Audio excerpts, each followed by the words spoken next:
Hai guys, thank you udah klik video ini. Jadi aku mau ajak kalian bahas kasus naas yang dialami seorang wanita yang terjadi di Kediri, Jawa Timur. Kasus yang bener-bener naas yang dilakukan orang ini yang padahal bapak kandungnya sendiri. Karena secara mental dan finansial ya orang ini kayaknya masih jauh dari kata siap untuk menikah. Yang akhirnya dipaksakan sampai berakhir jadi kasus horor yang harus kita bahas di sini. Supaya nantinya dari apa yang terjadi di sini bisa jadi bahan pembelajaran kita semua. Terutama untuk kalian-kalian yang belum menikah. Jangan sampai memaksakan kalau mental dan finansial belum siap, karena bisa berdampak buruk apalagi sampai terjadi yang kayak dilakukan orang ini di kasus ini. Oke lah, kayak gimana kisah dan kasusnya langsung aja kita bahas sedetail mungkin yang aku bisa. Tapi kayak biasa sebelum kita lanjut ya, kita ritual dulu. Jadi siapkan minuman dan cemilan kalian, siapkan juga posisi ternyaman menurut kalian kayak gimana. Jadi kalau udah nyaman, udah santuy, nah jadi soal kasus ini yuk kita bahas.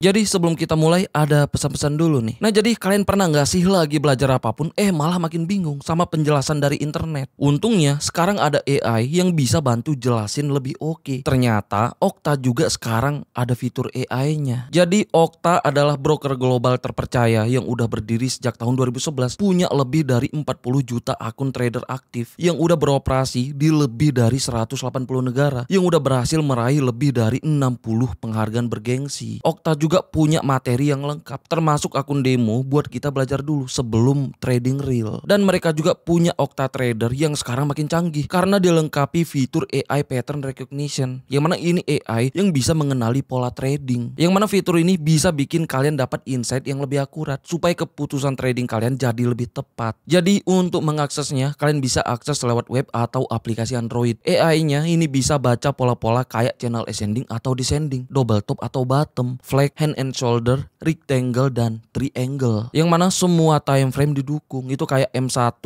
M5, M15, M30, H1, H4 sampai D1. Jadi untuk kalian yang sebagai pengguna bisa bertindak lebih awal dan selangkah lebih depan dengan bantuan AI. Jadi yuk biarin AI lihat kesempatannya dan bertindak sebelum yang lain tahu. Nah jadi download Okta Trader sekarang. Linknya ada di deskripsi di bawah. Oke lah, itu aja pesan-pesannya. Jadi sekarang langsung aja nih kita lanjut ke kasusnya. Jadi semuanya bermula dari orang ini yang bernama Suprapto yang dikenal dengan panggilan Toto. Yang mana semasa mudanya ya dia ini tinggal di kampung halamannya di Desa Sambi yang ada di Kabupaten Kediri, Jawa Timur. Selama mudanya tinggal di sana, Totok ini dikenal sebagai pemuda yang tidak bersosial ke warga desanya termasuk tetangganya. Ya karena dia ini cuma menghabiskan waktunya di rumah. Sedangkan di rumah, Totok juga punya sikap yang kurang terpuji karena suka marah-marah bahkan teriak sampai sering membanting barang-barang yang ada di rumahnya. Karena sering ngamuk bahkan cuman karena alasan sepele sekali pun. Karena ini keluarganya pun sempat kewalahan yang akhirnya sempat menduga kalau Totok ini ngalamin kelainan jiwa. Jadinya ya dia pun sempat dibawa buat berobat ke wilayah Nganjuk. Tapi setelah berobat tetap aja nggak ada perubahan. Dimana Totok ini masih sering ngamuk bahkan sempat meresahkan warga sekitar rumahnya. Sampai ketua RT-nya pun ya itu sempat turun tangan buat menangani sikap temperamen Totok ini. Nah jadi kayak gitulah latar belakang di saat dia muda. Tapi dengan semakin dewasanya dia, akhirnya ya secara perlahan Totok pun mulai sedikit agak tenang. Yang mungkin karena faktor bertambahnya usia. Sampai akhirnya di tahun 2002 saat dia yang udah berusia 32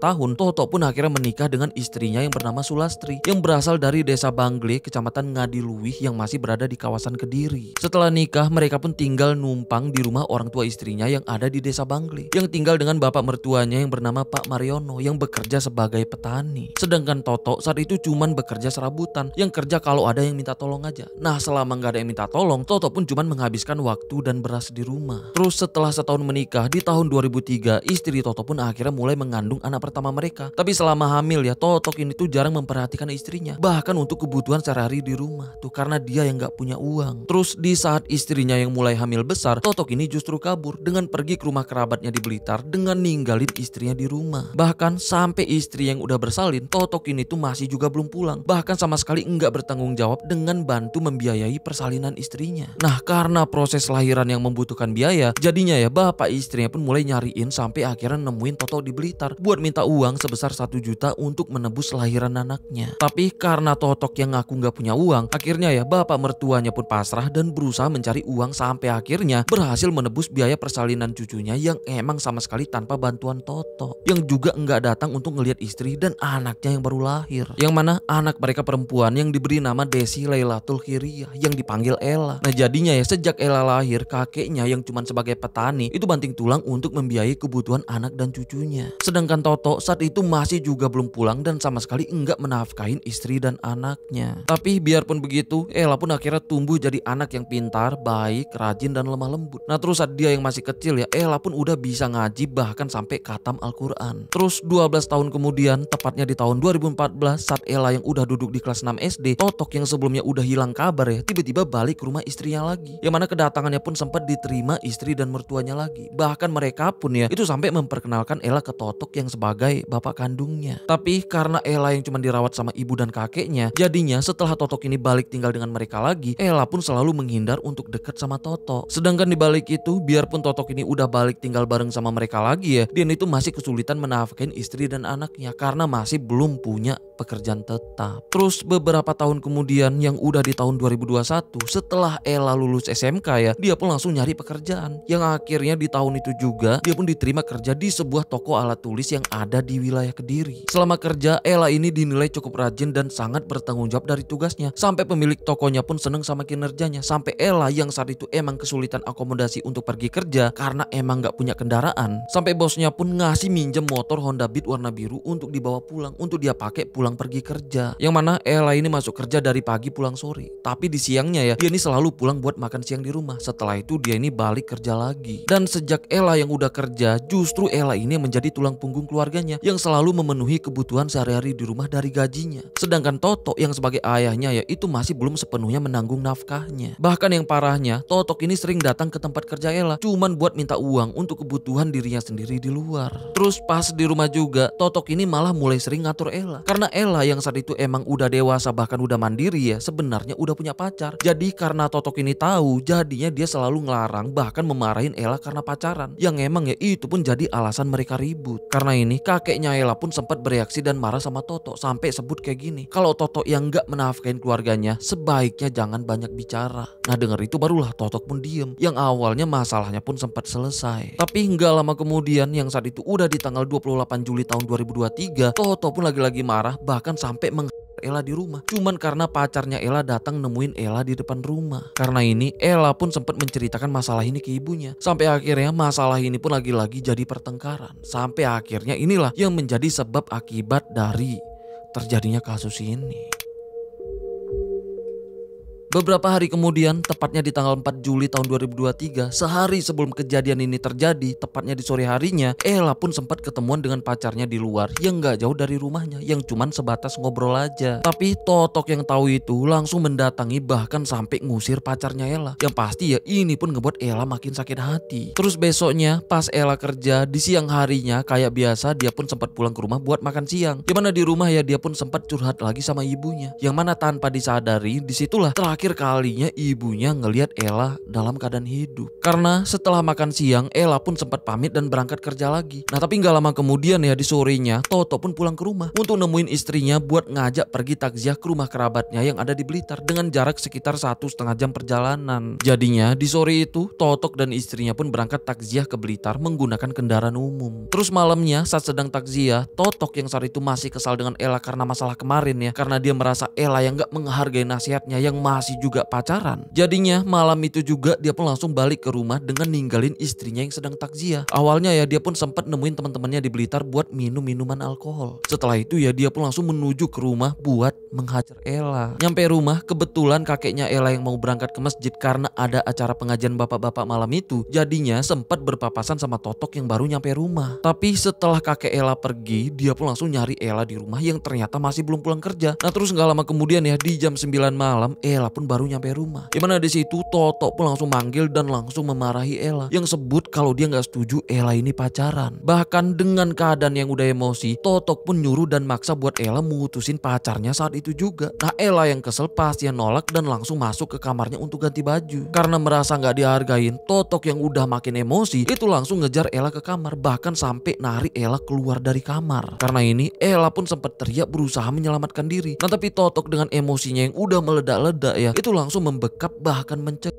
sampai Ella pun lemas yang nyaris kehilangan nafasnya. Setelah lepas dari bekapannya, Ella yang udah ketakutan sempat teriak sambil lari ke kamar mandi. Nah tapi karena panik ya, Ella pun sempat terpleset dan pingsan di kamar mandi. Totok yang ngelihat Ella pingsan terbaring di lantai kamar mandi, entah apa yang dia pikirkan ya, aku pun gak ngerti. Dia pun langsung Ella dengan dalih untuk ngecek apakah kesuciannya masih ada apa enggak. Tapi setelah melakukan itu semua, Totok pun mulai panik dan takut ketahuan dengan apa yang udah dia lakukan. Apalagi yang dia takutkan kalau Ella nanti bisa aja ngadu soal ini semua ke ibu dan kakeknya. Karena udah panik, dia pun mulai berusaha menutupin ini semua yang justru dengan rencana yang lebih horor lagi. Karena setelah Ella sadar ya, Totok pun langsung berusaha mengeksekusi Ella dengan dicek. Nah tapi karena Ella yang masih terus bergerak, jadinya kepala Ella pun dia tenggelamkan ke bak mandi. Nah Ella yang awalnya masih bergerak dengan sisa tenaganya ya, tiba-tiba berhenti bergerak. Nah setelah dia yakin kalau Ella yang udah gak bernafas lagi, dia pun sempat ngambil HP dan cincin Ella. Setelah itu dengan terburu-buru karena takut kakek Ella keburu pulang dari masjid, jadinya ya Totok pun langsung nyari karung untuk ngebungkus tubuh Ella. Tapi karena gak muat, dia pun sempat berusaha dengan ngambilin jilbab yang digunakan Ella untuk ngikat tangannya. Nah setelah itu dia pun sempat kebingungan lagi nyari tali buat ngikat kaki Ella yang belum terikat. Jadinya dia pun ngambil kain di kamar Ella buat ngikat kakinya. Setelah itu ya dia pun langsung ngebungkus tubuh Ella menggunakan 2 karung. Setelah beres, dia pun langsung ngebawa tubuh Ella menggunakan motor kerjanya Ella untuk nyari tempat yang aman untuk ngebuang tubuhnya. Akhirnya setelah muter-muter, dia pun ngebuang tubuh Ella ke saluran irigasi pinggir jalan raya yang ada di Desa Bulu Pasar, Kecamatan Pagu, Kabupaten Kediri. Setelah itu dia pun langsung pergi ke arah Blitar, ngebawa motornya Ella ke tukang cat motor untuk ngerubah warna motornya yang semula warna biru dirubah menjadi warna putih merah supaya nggak dicurigain. Karena setelah itu dia berencana akan menggunakan motor Ella buat kebutuhan sehari-harinya. Nah jadi di malam itu ya motornya pun dia tinggalin di tukang cat motor yang ada di Blitar. Setelah itu Totok pun langsung balik ke takziah rumah kerabatnya karena malam itu istrinya masih di sana. Nah terus karena udah tengah malam ya, Totok pun ngajak istrinya buat nginep di rumah saudaranya di Blitar. Sedangkan kakek Ella yang malam itu baru pulang dari pengajian di masjid itu sempat heran karena rumahnya yang gak ada siapapun. Nah terus pas ngecek kamar Ella, kakeknya pun sempat heran karena kamar Ella yang udah berantakan. Tapi awalnya kakeknya pun sempat ngira mungkin Ella dijemput Totok buat ke takziah keluarganya yang ada di Blitar karena ibu Ella juga memang ada di sana. Nah jadi malam itu kakeknya pun masih nggak mikir yang aneh-aneh. Tapi besok paginya Totok dan istrinya baru nyampe rumah yang baru balik dari takziah semalam. Nah di situ kakek Ella pun bingung dan nanya Ella di mana. Ibunya Ella juga bingung karena ngiranya Ella ada di rumah. Nah karena kakeknya yang tahu kalau Totok orang terakhir sama Ella, jadinya ya mereka pun nanya ke Totok. Sedangkan Totok jawab dengan spontan yang katanya Ella udah berangkat ke Lamongan karena dapat pekerjaan baru di sana. Karena ini kakek dan ibu Ella pun heran karena sebelumnya Ella nggak pernah cerita mau pindah kerja apalagi kerja keluar kota karena nginget jarak Lamongan yang cukup jauh dari Kediri. Tapi Totok pun jelasin dan berusaha meyakinkan kakek dan ibunya Ella. Sampai akhirnya entah gimana caranya ya mereka pun sempat percaya kalau Ella udah kerja di luar kota. Jadinya setelah itu ya mereka pun ya melakukan aktivitas kayak biasa. Terus nggak lama kemudian Totok yang baru sadar kalau pakaian Ella masih ada di lemarinya, jadinya ya supaya nggak mencurigakan, jadinya dia pun langsung ngemas semua pakaian Ella di lemari. Tapi di tengah-tengah aksinya, ibunya Ella pun sempat mergokin Totok yang sedang ngambil pakaian Ella di lemari dan langsung nanya mau dibawa kemana. Dengan spontan Totok pun jawab yang katanya mau nganter pakaian Ella ke Lamongan karena Ella nggak ngebawa pakaiannya ke sana. Di sini ibunya Ella pun sempat bingung karena yang dia pikirkan kenapa Ella nggak ngebawa pakaiannya sendiri. Padahal Ella ini tipikal anak yang mandiri yang jarang banget merintah orang lain, apalagi ke Totok. Karena Ella dengan Totok ini ya emang kurang dekat, bahkan ngomong pun jarang. Terus ibunya juga mulai kepikiran dan kebingungan kenapa Ella nggak ngomong bahkan nggak pamit kalau mau kerja keluar kota. Nah jadi inilah yang dipikirkan ibunya selama di hari itu. Sedangkan Totok setelah ngemas pakaian Ella, dia pun langsung pergi ke toko fotokopi tempat Ella kerja buat nemuin bos kerjanya dengan sebut kalau Ella udah mutusin berhenti kerja di situ karena udah dapat pekerjaan baru di Lamongan. Bos tokonya pun sempat heran karena sebelumnya Ella nggak pernah berencana dan nggak ada tanda-tanda akan resign. Nah jadi bosnya pun nanya tuh kenapa resign dan kenapa nggak Ella sendiri yang pamit, kenapa harus melalui Totok ini yang sebagai bapaknya. Dengan tergesa-gesa Totok pun jawab secara spontan yang katanya kalau Ella malu berpamitan sendiri. Nah setelah itu tanpa basa-basi ya Totok pun langsung pergi dari toko itu. Karena ini bos tokonya pun sebenarnya sempat curiga karena Totok yang kelihatan tergesa-gesa, yang kelihatan kayak orang panik.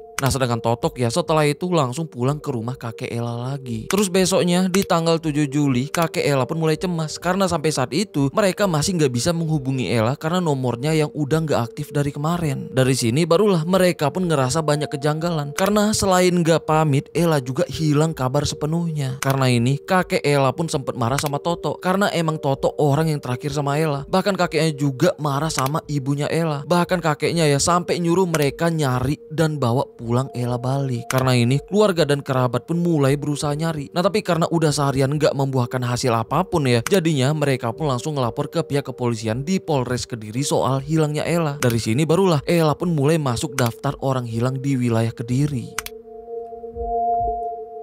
Di sisi lain, setelah malam yang naas buat Ella, besok siangnya nih ya di tanggal 6 Juli tahun 2023, seorang petani itu sempat ngelihat karung putih di saluran pinggir jalan raya yang ada di Desa Bulu Pasar yang awalnya sempat dia pikir sampah. Nah, karena karung itu yang menghambat saluran air, jadinya ya dia pun sempat berencana mau mindahin untuk ngebuang karungnya. Nah, tapi nggak jadi karena karungnya yang ternyata cukup berat yang nggak kuat diangkat sendiri. Terus lusanya yang udah di tanggal 8 Juli, ada seorang warga yang lain lagi yang sedang mencari rumput untuk pakan kambingnya yang juga sempat curiga dengan karung putih itu yang ada di dalam saluran karena mulai mengeluarkan aroma gak sedap. Karena penasaran, dia pun coba ngebuka ujung karungnya. Nah setelah kebuka, dia pun itu kaget karena langsung kelihatan kaki. Karena ini ya dia pun langsung minta tolong ke warga lain di sana dan langsung melaporkan soal ini semua ke pihak kepolisian di Polres Kediri. Gak lama kemudian pihak kepolisian pun mulai berdatangan, yang mana situasinya pun langsung heboh karena cukup menggegerkan seluruh warga di sana. Sedangkan tubuh yang ditemukan di karung itu ya langsung dievakuasi dan dibawa ke Rumah Sakit Bayangkara Kediri untuk mengidentifikasi identitasnya dan juga diautopsi. Dan di hari itu juga di sorenya polisi pun berhasil mengidentifikasi identitasnya, yang ternyata tubuh yang ditemukan di karung itu adalah wanita yang sempat dinyatakan hilang beberapa hari yang lalu. Karena ini polisi pun langsung mendatangi rumah kakek Ella untuk menyampaikan kalau Ella udah berhasil ditemukan, yang saat itu udah ada di Rumah Sakit Bayangkara Kediri. Dengar kalau Ella udah di rumah sakit, kakeknya pun panik. Ya panik karena takut Ella kenapa-kenapa. Karena saat itu ya kakeknya masih ngira mungkin Ella sedang sakit. Tapi setelah dijelaskan kayak gimana kondisinya, kakek Ella pun shock bahkan